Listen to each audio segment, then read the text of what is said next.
couple times in this game too, Matt, showing off the speed. Yes. Absolutely. I've been on the wrong end of some John Wall antics. He did a 360 layup to this day. That was like 6 years ago. To this day, it's still one of the most watched videos on Instagram. So, oh, look, there it is. Here you guys go. The producers were nice enough to find it for you. Oh, look at that. I just love, on a serious note, I love to see him getting back in form. You hate when the game is taken away from young players, and I love the fact that he's finding his footing and getting healthy. Ooh. And I love Rachel saying, miss me with that. Miss me with that. I heard you, Rach. Just saying. Just saying. Make the struggle. Staying in Houston. The struggle, I guess, is real. During garbage time, the Wizards' struggles on full display. Brad Beal, not happy. Janae, very sad. How do we feel for Bradley Beal right now? Oh, man. I don't want to say free Bradley Beal, but man, this man is leading the league in scoring, and he's doing it, 4 points higher. Okay, we gonna say it? Free Bradley Beal.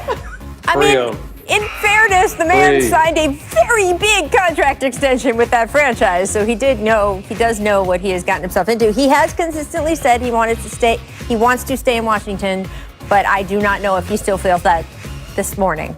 After that again. It's been a rough month for the Wizards, I'm not gonna lie. All right, missing. The Jazz came from Matt Barnes with the real. The Jazz came from behind for their 9th straight win yesterday, but in the first half, it was all about the Knicks. Austin Rivers, he went 10 for 10 for 25 points. He had Steph Curry talking about how hot he was. Janae, did you ever start a game 10 for 10? I mean, yeah, but your girl was shooting layups and they couldn't stop me at Stanford. They couldn't stop me in the league, you know what I'm saying? So to do this from the perimeter, this was impressive. I mean, dare I say, are the Knicks fun? Okay, let me not get ahead of myself. What about you, Matt? 10 for 10? He was hot. I started off 7 for 7 and had 25, but him going 10 for 10, hot. I love that he's finding a rhythm in New York.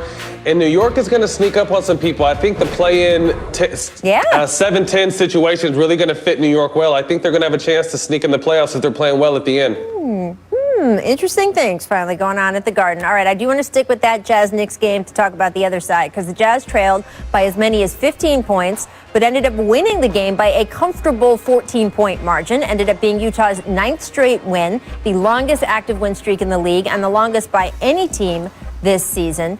Now, after playing 34 minutes last night, this morning, Donovan Mitchell started showing symptoms linking him to a possible concussion. So, according to team officials, and Mitchell now been placed in the NBA's concussion protocol. He will officially miss tonight's game against the Mavs. But let's go back to the Jazz as a whole, looking at their upcoming schedule. They play the Mavericks twice. Then they get the Nuggets. Matt, how long do you think the Jazz can keep rolling, especially with Mitchell's absence, at least for tonight? It's going to be tough without Donovan Mitchell. Obviously, he's their go-to guy, but this is a great team, and I love what they're doing over there. Shout out Quinn Snyder. They're really starting to build a foundation similar to what the San Antonio Spurs have been doing. This is one of the best teams in the league, but I still think they need that piece to get them over the hump, possibly a Bradley Beal or a Zach LaVine at the trade deadline. But I love what Quinn Snyder is doing over there in Utah. Yeah, and I agree with you, Matt. Without Donovan Mitchell, the streak is likely going to end potentially, but still the league should not relax. And, it takes me back to what Coach Steve Kerr said before facing them not too long ago. He gave them the best compliment ever, the Utah Jazz. He said, they look like us not too long ago, 3 or 4 years ago. That is absolutely the highest praise. And when he said it, I started looking into the numbers because they are dominant on both ends of the floor this year. They're the only team that's top 5 in both offensive and defensive efficiency. They've also, speaking of the Warriors, they're number 1 overall in total threes made. And they're the only team with 6 players that average making over 2 threes a game. So a lot of threes, great defense. And then you look overall, like this team, they know how to play with one another. They've got veterans, they're getting healthy, and of course they're led by an elite player in Donovan Mitchell. So yes, I'm a nerd. Yes, I love the numbers, but guess what? Numbers never lie. And in this case, they support the case of the Utah Jazz. We found a basketball player who loves analytics. I'm going to keep that for Janae, kind of maybe in her bio box or something like that. Sometimes those numbers lie, Janae. Sometimes they lie. You're right. You're right. Now that's what I'm more used to. I will say about the Jazz, it's fascinating to me because, of course, the first team to have a COVID positive, and of course that was the trigger for the NBA shutting down last spring. There was a lot of talk about what was the relationship like between Donovan Mitchell and Rudy Gobert. In fact, Donovan kind of alluded to it in a Good Morning America interview not that far afterward. But the bubble actually really helped this team. It kept them close. What could have been divisions got kind of fixed by the fact that they had to be together all day, all the time, without any family and friends. Donovan and Rudy were playing ping pong together at one point, and I watched these guys inside the bubble get close in a way that they might not have again if the season had picked up in a more traditional, regular way. And I think you can see that closeness right now. It is really, really fun to watch. All right, coming up as we look ahead to our Saturday primetime matchup, are the Celtics better than they were last season? That is next right here on The Jump.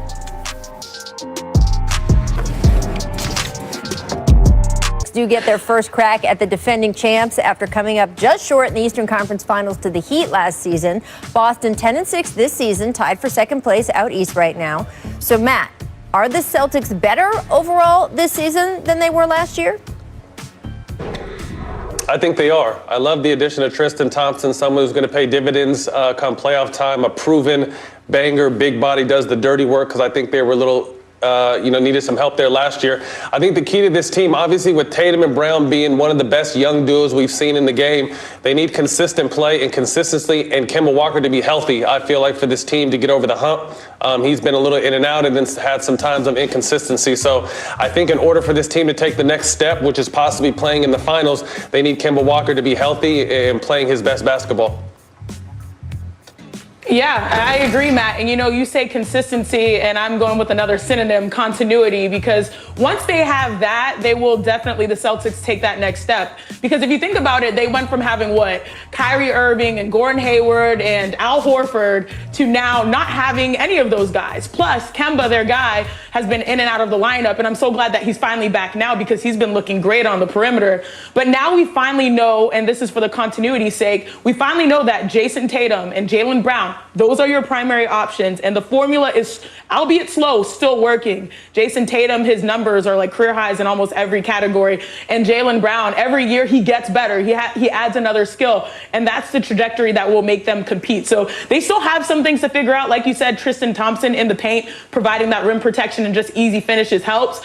But it's going to be interesting to see how they evolve, because it will take a little bit more for them to compete against the bigs that the Lakers have, or the Bucks have in Giannis, or a 76ers team with an Embiid that's looking like an MVP. They're almost there. They are better, but it might take a little bit more fine-tuning for them to actually take down one of those giants as well. No, that's a great point. It's been one of the questions about the Celtics roster. It's a good point you also make about evolution and Jaylen Brown in specific. Matt, what is it with Jaylen Brown? We all see the numbers. We watch him. But from a basketball player's perspective, when you're down on the court, what are some of the little things that you notice Jaylen Brown doing that's getting better and better, that he's had such a breakout season? He's just a student of the game. And, Kobe used to say, you add a piece each summer. And it sounds like that's something Jaylen Brown has been doing. He's added, the in-between game. He has a post-up game. Obviously very explosive when he gets to the basket. Starting to become a more consistent three-point shooter. And what I like about him is he plays defense. So Jaylen Brown is definitely making waves. And he should definitely be considered if we have an all-star game as an all-star this year, because he's been killing, the time that Jason Tatum was out because of contact tracing. Jaylen Brown has really stepped up. So I'm excited to see the evolution of these guys continuing to play together and really getting, like Janae said, getting their rhythm and their chemistry together, because they have a lot of different talented parts. But once they all come together and get some time together under their belt, that's where we're going to see the best Celtics team. Yeah, for sure. And Jaylen Brown's Jaylen is from Georgia, right? That's true. Yeah. You wanted to point that out. Yeah, huh? she had to get that. She had to get that in. Well, we're talking about an all-star game that's almost in Atlanta. Come on now. So, of course, this would be the time. I get it. I will say, by the way, even if they don't have the game, they are going to pick all-stars. We will get to that a little bit later in the show. And I just want to make the point about Jaylen is he's obviously someone everyone and anyone in the league has had their eye on for years, because he is such a talent, jumps off the court. But I think it's fascinating to see how he has kept adding to his game. And his name has been mentioned in the most improved player category, which, again, there's some voters who just don't like voting for a player that was that accomplished already to then add more, and they like to save that for a younger player. I am someone who likes to use my vote for if someone made a jump, they made a jump, no matter what stage of their career they're in. Period. I am interested in seeing how Jaylen Brown continues to make this jump this season. All right, let's talk about the Hawks, because they beat the Clippers 108-99 last night. PG and Kawhi were both out due to COVID protocols. But let's give some love to Atlanta. They've won 4 of their past 5 games. During that stretch, we've seen great performances from Trae Young, Clint Capella. Janae, are the Hawks taking a big step forward this season, or are they still a year away? Since we talk about Atlanta, it reminds me of, the versus the versus battle, so I say, okay, that was one of my favorites. Anyways, Trae Young, clearly he's a bucket, but he desperately needed some help on the perimeter too. I remember last season, no player outside of Trae on the perimeter averaged more than like double digits, around like 12 points. And so now they have DeAndre Hunter, talking about players that have improved, taking a big step forward. You add in a guy like Danilo Gallinari and Bogdan Bogdanovic, which was a nice little random boost that they got, in the middle of that trade, which will help with that. And you know me, I'm going to go back to my Houston people. Clint Capella, he anchors the inside. And so the Atlanta Hawks, they're really building something special. And when it comes together, it might take time. I think that they will really compete, led by, obviously, Trae Young. Yeah, I think they're still a year away, but they were my surprise team out of the East this year, and I think they're in the 6th slot right now. And one thing that's not overlooked is Rajon Rondo's presence. Although he's been in and out of the lineup, having him on the show, that was the one thing that I asked him is, know, all these young guys are trying to soak up game from him. So he's over there coaching these guys up, whether he's on the court or not. And you know what time it is when it's playoff time. So look for this team to definitely make some noise this year. I still feel like they're possibly a year away from really making noise, but I see them definitely getting a chance to be in the playoffs this year. Yeah, it's interesting. It'd be interesting, again, how that play-in scenario, the 7 through 10 slot, does that help them because that maybe they'll need that help to get in? Does it hurt them because maybe they would have been in already and then some team comes to challenge them? We'll have to see where they end up in the standings at the end of the year. All right, guys, Chiney has to get ready for the Chiney and Golic radio show because you apparently cannot have a radio show called Chiney and Golic without Chiney. So thank you for joining us today, friends. I do like hanging with y'all. I'm just saying, coming up, though, Matt's going to stick with us. The Lakers and the Sixers are facing off tonight on ESPN. Out of those teams, who is more likely to win MVP this season, LeBron or Embiid? Brian Windhorst is going to drop by to join me and Matt to discuss. First, though, here's what the Jump recommends for today. Kevin Arnovitz writes about NBA road trips amid the coronavirus pandemic and how it is, quote, a bubble within a bubble, according to Miles Turner from the Pacers. Head over to the app. You can look what it's like for players who are forced to essentially quarantine before and after games.